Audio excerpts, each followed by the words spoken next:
안녕하세요. 스튜디오 밀크의 권밀입니다.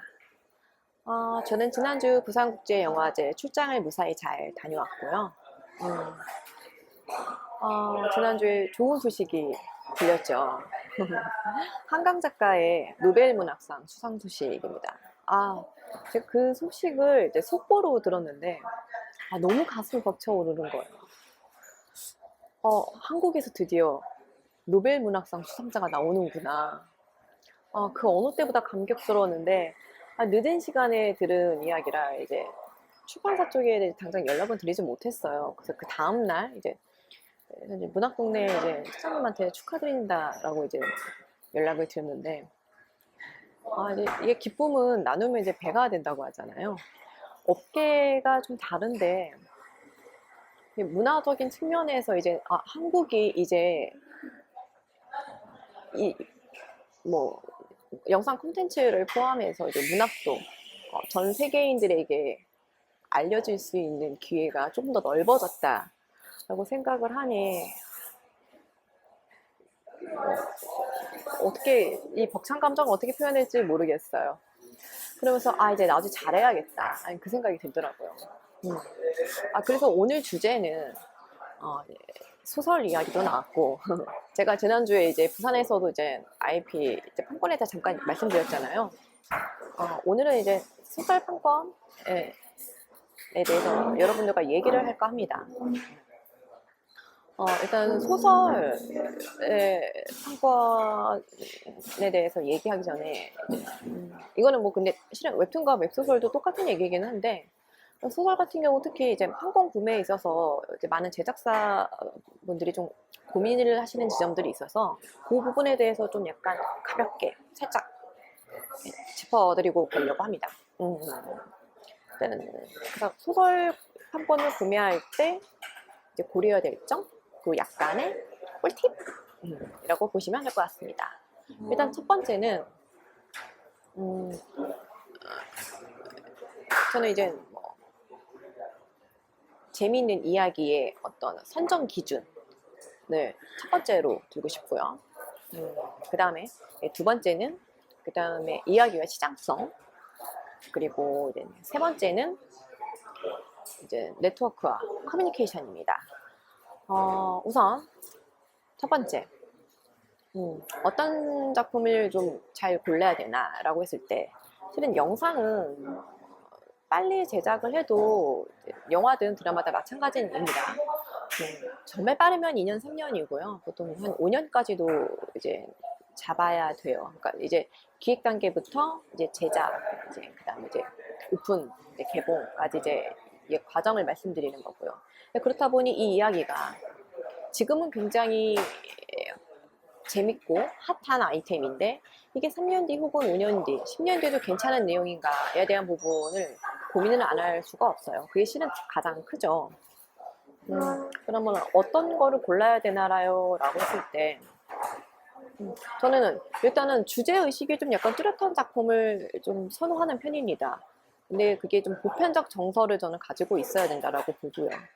보편적 정서를 가지고 있는 작품이면 소재면에서 어떤 뭐 재미나 뭐 흥미도 살짝 떨어질 수 있어도 그 이야기를 3년 뒤에 혹은 5년 뒤에 10년 뒤에 이제 다시 꺼냈을 때 관객이나 시청자들이 드는 어떤 감정적인 부분은 크게 이질감을 저는 느끼지 못한다라고 보거든요. 그건 감정의 영역이기 때문에. 그렇기 때문에 저는 만약에 저한테 뭐 구성이 좀 더 탄탄하고 안정하고 주제의식이 뚜렷한 작품을 선택할 것이냐, 혹은 지금 가장 핫한 어떤 재밌고 신선한 작품을 선택할 것이냐라고 한다면 저는 전자 쪽을 선택을 하려고 합니다. 그 이유는 또 있어요. 뭐냐면 이제 이게 기획비와 관련이 된 부분인데, 각색이거든요. 그러니까 구성이 좀 약간 안정적이고 주제의식이 뚜렷한 작품의 경우는 원작을 그대로 살려서 이제 그러니까 영상화로 이제 넘어가는 작업에 있어서 다른 작품들보다 좀 수월한 경우가 생길 수 있습니다. 근데 반면에 이제 아이디어가 되게 뛰어나고 이제 지금 약간 핫한 작품이라면 이거를 빨리 제작을 해야 되는 게 이제 1순위가 될 거고요. 근데 그거를 이제 각색하는 과정에서 굉장히 트렌디함을 그러니까 해야 되기 때문에, 근데 그게 이제 빠른 시일 내에도 먹힐 수 있는 것이어야 되기 때문에 조금 더 공이 더 들어간다고 볼 수 있습니다. 이게 자칫 시기를 놓치게 되면요, 그 비슷한 아이템들이 이제 우후죽순 생기게 되고, 그러니까 먼저 들어가게 돼서 촬영을 마치고 방영을 하게 되는 작품이 생길 수가 있어요. 그러면 우리가 준비하고 있는 작품이 다른 작품한테 밀려있기 때문에 그거를 이제 메이드 시킬 수 없는 상황이 발생하거든요.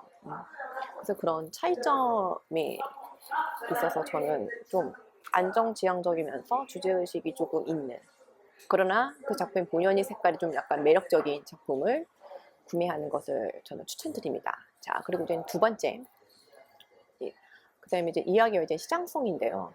그 예전에는 이제 국내에서 인기를 끌었던 이제 베스트셀러 작품이나 스테디셀러 작품들이 이제 많이 이제 판권을 이제 구매를 했는데, 이제 국내 한정인 작품들이 많았어요. 또 이제 뭐 예외적으로 뭐 해외에서는 조금 더 반응이 좋았는데 국내에서는 좀 미진한 뭐 그런 작품들도 있고요. 근데 요즘은 이제 OTT라는 이제 플랫폼이 이제 생겼기 때문에 이제 해외 글로벌 플랫폼, 근데 국내 이제 플랫폼들이 생겨서 해외 시장도 염두에 두고 이제 고려를 해야 되는 거죠. 그러니까 뭐 일례로 뭐 간단하게 말씀을 드리자면, 뭐 요즘 이제 한국 같은 경우는 이제 퀴어 장르에 대해서 좀 거부감이 많이 이제 사라진 상태거든요. 그러니까 그런 어떤 이제 뭐 뉴스라든지 뭐 소설, 뭐 영화가 나왔다고 해서 관객들이 뭐 그거에 대해서 이상하거나 부정적이거나 이런 생각은 하지 않아요.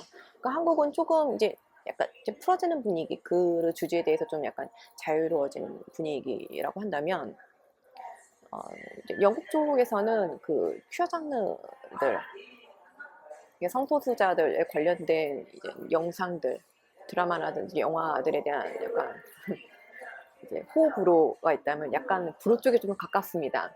이유가 뭐 아이템 때문이냐? 그게 아니에요. 이게 흥행에 실패를 해서 선호를 하지 않아요. 그렇게 되면 이제 해외 시장에 실은 팔아야 되는, 이제 해외 세일즈가 돼야 되는 부분에서 이제 마이너스가 됩니다. 그래서 그런 부분들이 있어서 지금 이제만 소설 판권을 사야 된다. 이건 이제 다른 IP, 웹툰이나 웹소설도 마찬가지예요. 그래서 이제 해외 시장에서 약간 지금 약간 시장에서 원하지 않거나 좀 약간 꺼려하는 장르나 아이템이 있다고 한다면은 그 부분은 조금 고려를 해보셔야 합니다. 그리고 이제 세 번째가 실은 사소한 부분일 수도 있는데 또 굉장히 중요한 부분이기도 하거든요. 이제 네트워킹과 이제 커뮤니케이션인데, 물론 만약에 지금 내가 속해 있는 회사가 조금 큰 회사다, 큰 제작사다, 혹은 투자사에서 있다, 혹은 중견 회사다 라고 하면 좀 좋은 아이템을 빨리 선점할 수 있죠. 결국은 이제 이게 투자와도 직결되는 문제이기 때문에 좀 우위에 있는 것은 사실입니다. 그러나 출판사 입장에서는 마냥 큰 회사라고 다 좋아하지는 않아요. 왜냐면 큰 회사들이 사갔다 해서 또 그러니까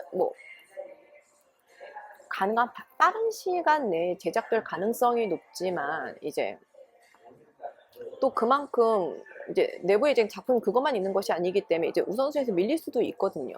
그 출판사에서 가장 이제 원하는 건 이 작품에 얼마나 많은 애정을 가지고 있느냐 이거든요.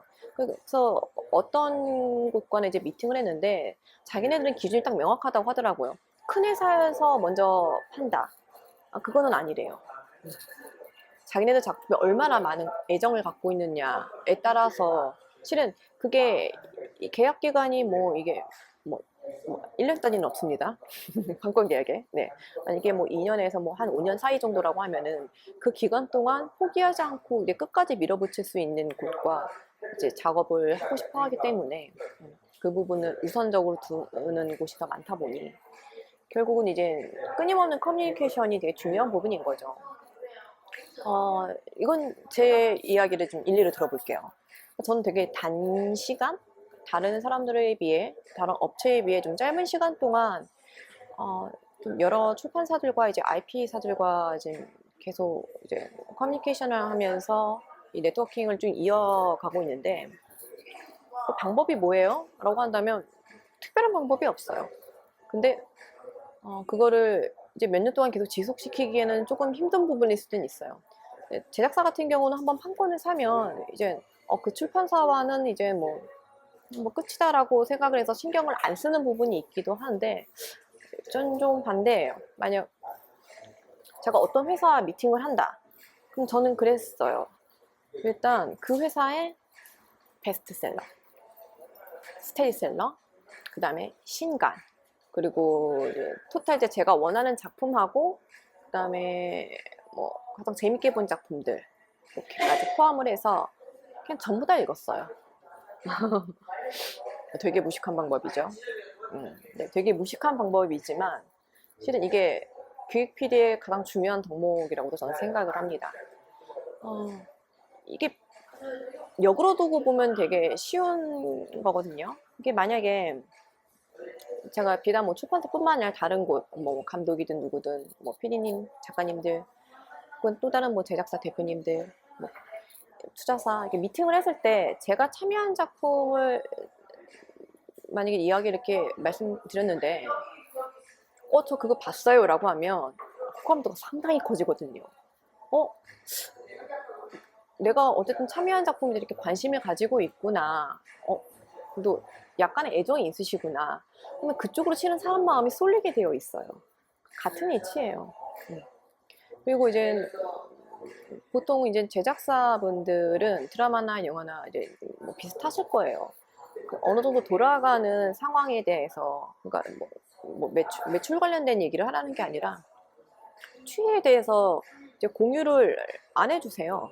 그러니까 필요가 없다라고 생각을 하시는 건데,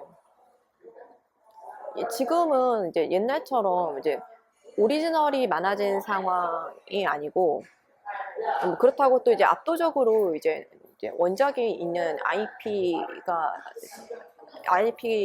가지고 이제 제작되는 작품이 많아지는 것도 아니고, 전 비등비등하다고 보거든요.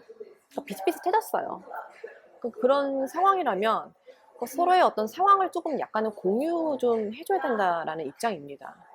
그래야 이제 실은 뭐 원작을 사려고 하는 제작사들에게 이제 맞춤 서비스를 제공해 줄 수가 있거든요. 물론 지금도 이제 출판사들이 이제 IP 레터 이제 혹은 뉴스 레터라는 이름으로 이제 제작사들, 뭐 투자사들 측에 이제 뭐 매달 혹은 뭐 매주 뭐 이런, 그거는 뭐 이제 약간의 차이는 있습니다. 근데 제공하는 곳이 있어요. 그리고 준비 중인 곳도 있고요. 그런 이유들이 실은 현재 상황을 좀 적극적으로 어떻게 반영을 해보겠다는 거거든요. 그리고 요즘 이제 신인 작가들 중에서는 원래 순수 문학에 있던 분들 외에도 영상 쪽에서 일을 하시던 분들이 상당수 이제 작가로 이제 작업을 하시는 분들이 계세요. 그럼 그들은 이미 영상 언어를 익히신 분들이기 때문에 이제 소통하는데 혹은 작업을 하는데 좀 도움이 될 수가 있습니다. 이제 결국은 이제 모두 이제 공생해야 되는 상황이기 때문에 저는 그런 부분들 되게 중요하다고 생각해요. 뭐 이야기가 하다 보니 좀 많이 길어졌습니다. 오늘은 여러분들과 이제 한강 작가의 노벨문학상 수상 소식과 함께 소설 판권을 위한 판권에 대한 어떤 가이드에 대해서 얘기를 나눠봤는데 도움이 되셨는지 모르겠습니다. 저도 아직 공부 중이라 부족한 부분들이 많지만 이제 제가 할 수 있는 선에서는 노력을 하고 있으니까 저희 어떤 정보 공유들이 좀 도움이 되셨길 바랍니다. 그럼 오늘 영상은 여기서 이만 마치고 다음에 또 봬요.